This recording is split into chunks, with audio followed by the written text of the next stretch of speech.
Bom dia, meus colegas. Hoje, sexta-feira, nossa velha sexta-feira de sempre, sexta guerreira, tá? Quadra junina. Pena que não está rolando nada, só online, tá? Mas sem problema, vamos lá para nossas duas aulas e acredito que hoje a gente mata nosso conteúdo, completa ele todinho e a gente já entra nos exercícios tranquilamente, porque a gente só tem uma página aqui. A outra já é um exercício de entrada muito bem colocado pelo autor aqui no livro, porque a gente vai fazer análise de mapas aí da Europa, regionalização, economia e tudo mais. Então, já é de preparo e vai valer ponto já para a nossa qualificação, tá ok? Então, a gente começa aí na página 133. Vamos lá pegar nosso livro, como sempre, tá ok? Tem que tratar a garganta hoje, que é sexta-feira, vocês sabem que mais tarde, né? Ela vai entrar em ação, que eu ainda tenho mais aulas aí de tarde e de noite. Tranquilo, tá? Então, olha só. Aí na página 133, acredito que todos já pegaram o seu livro, já abriram na página 133, a gente tem o que eu combinei com vocês na aula passada de quarta-feira, que a gente ia trabalhar as características do transporte, a infraestrutura da malha viária do continente europeu, que facilita bastante o deslocamento de pessoas, e de mercadorias, de produto, tanto a matéria-prima que entra no continente para ser industrializada e, posteriormente, pós-industrialização, ela escoa pelos rios, pelas hidrovias, pelas ferrovias, pelas rodovias, chegando até os portos ou aeroportos, principalmente os portos, que os transportes marítimos são os mais baratos, mais viáveis economicamente no mundo todo. Ele transporta uma grande quantidade de mercadoria com um custo bem menor, ganhando mares e oceanos aí. E como a gente já trabalhou a hidrografia do continente europeu, trabalhamos os portos de Roterdã, Amsterdã, mas não são só esses dois, todos os países, né, que são banhados aí por mares e oceanos, eles têm portos aí para facilitar a entrada da matéria-prima e do escoamento, da exportação dos produtos industrializados. Então, essa é a maior importância de uma malha viária que venha integrar todinho uma região. Quem dera que o nosso Brasil fosse assim, tivesse uma malha ferroviária, uma malha rodoviária, que ajudasse bastante no escoamento da produção, uma malha hidroviária também. Isso facilitaria bastante, diminuiria os custos da produção e diminuiria aí os gastos com que se chama o custo Brasil da produção.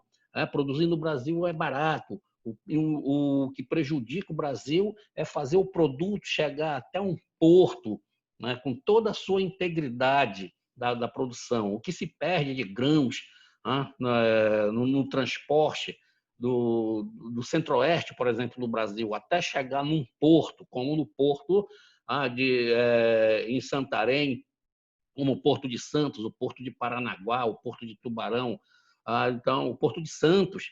Então se perde muitos grãos aí, principalmente de soja, quando se exporta soja. E fora os outros buracos, as estradas vamos dizer, mal construída, mal estruturada, sem recuperação, sem manutenção, com falta de manutenção, o que prejudica o transporte, muito buraco, quebra muito acidente e facilita muito o roubo de mercadoria também. Então, a Europa e outros países mais sérios, eles têm todo esse cuidado aí. Ok, meus colegas? Essa era uma consideração que eu queria fazer, que a gente vai falar de transporte na Europa, para a gente entender, trazendo sempre a nossa caracterização de como funciona no Brasil e de como é na Europa. A gente está vendo o mapa aí que a gente vai já trabalhá-lo, mas aí o que é que ele diz aqui? O autor começa ponindo um texto aí, dizendo que a Europa possui uma rede de transporte eficiente, rápida, integrada, que promove a interligação entre países e regiões por meio de diferentes modais, como ferroviário, rodoviário, aeroviário, marítimo e hidroviário. Pede para a gente analisar o mapa. O mapa está aqui, a gente consegue visualizar, mas eu vou ampliá-lo para a gente ter uma noção melhor aí do que vem ser uma infelicidade que na ampliação dele, né, a gente ampliou demais, os pixels saíram muito descaracterizados, não dá para a gente fazer a leitura bacana. Vamos voltar ele aqui para a tela inteira. Mas vocês têm aí no livro de vocês, né? Seria muito bom, infelizmente, a gente ainda está assim, mas eu vou melhorar, né, o modo de passar essas aulas para vocês, que depois a gente olhar um mapa bem melhor. Tá? Mas vocês têm um mapa aí na página 133, então vocês estão vendo aí que a primeira linha aqui, deixa eu ver se aumentou um pouquinho. Né? Então, as linhas vermelhas que tem no mapa significa que são as rodovias. Né? Nós temos linhas pontilhadas no mapa aí, que são as ferrovias. Né? Aí temos aeroportos internacionais e temos aí os principais portos, onde tem os aviãozinhos, claro, são os principais aeroportos, e onde tem a âncora, aí, que significa embarcações, nós temos aí os principais portos. Então, analisando esse mapa, dá para a gente ter a noção aí de quanto é interligado todas as regiões do continente europeu. E olha que o continente europeu ele é bastante acidentado, né? Nós temos aí montanhas, temos planaltos, temos planícies, temos cânions, mas mesmo assim nós temos uma interligação aí muito eficiente que facilita o transporte dos produtos e isso facilita o desenvolvimento econômico. Não é só produzir e vender. A gente tem que fazer o produto chegar até o consumidor de maneira íntegra. Nós temos que facilitar a chegada da matéria-prima até quem vai produzir e temos que fazer esse produto chegar até o consumidor de maneira eficiente, responsável para que seja barateado, né, o custo da produção, do transporte e, enfim, o preço final do produto seja competitivo. Né? Então, analisando o mapa aí de fácil análise, repito para vocês, né, nós temos aí essa interligação. A gente vê aí que ele é bem traçado, com muitas ferrovias, que é um dos transportes mais baratos dentro de uma massa continental, dentro de um continente, de um território. Temos várias hidrovias, que é muito mais barato ainda, que é o transporte feito através de rios, através de balsas. Né? As balsas são enormes, elas conseguem transportar uma quantidade muito grande de mercadoria com um custo mais reduzido ainda. Vamos lembrar que um rio é um curso hídrico natural. Não sei, você não constrói um rio, você faz dragagem de um rio que, se for comparar com a construção de uma ferrovia ou de uma rodovia, ele tem um custo muito menor e consegue transportar uma quantidade muito maior de mercadoria, contribuindo assim para o desenvolvimento econômico de uma região. Essa é a principal característica do continente europeu. Não é só o continente europeu. Vamos lembrar que os Estados Unidos têm essa característica também, ligando de leste a oeste, norte a sul, das mesmas características de interligação viária. Tá? Então, o continente europeu ele não é um continente que tem o maior número de países desenvolvidos economicamente à toa. Ele se prepara para isso. Historicamente, ele sempre se preparou para isso. É uma coisinha que está faltando aqui para o nosso Brasil. Né? E aí nós temos aqui o que a gente acabou de falar de maneira contextual. Né? Temos aí os textos, aí, os parágrafos que vêm falar de portos, aeroportos, rodovia, que não custa nada a gente fazer uma leitura rapidinho. Né? Então, o que ele diz aí? E nas capitais de vários países e outras cidades, há aeroportos internacionais com grande movimentação de passagem, de passageiros e cargas, sendo os principais, o de Frankfurt, na Alemanha, em Londres, nós temos aí do Reino Unido, em Paris, nós temos o Charles de Gaulle, bastante conhecido, que é na França, e Amsterdã, nós temos o Schiphol, na Holanda, de Bruxelas, na Bélgica, Então, são aeroportos aí bastante movimentados que a maioria aí, muitos de vocês já passaram por esses aeroportos aí, com certeza. O transporte ferroviário, que se destaca pela qualidade na conservação e no atendimento ao usuário pela velocidade de deslocamento, é amplamente utilizado nas viagens entre os países, principalmente entre as cidades.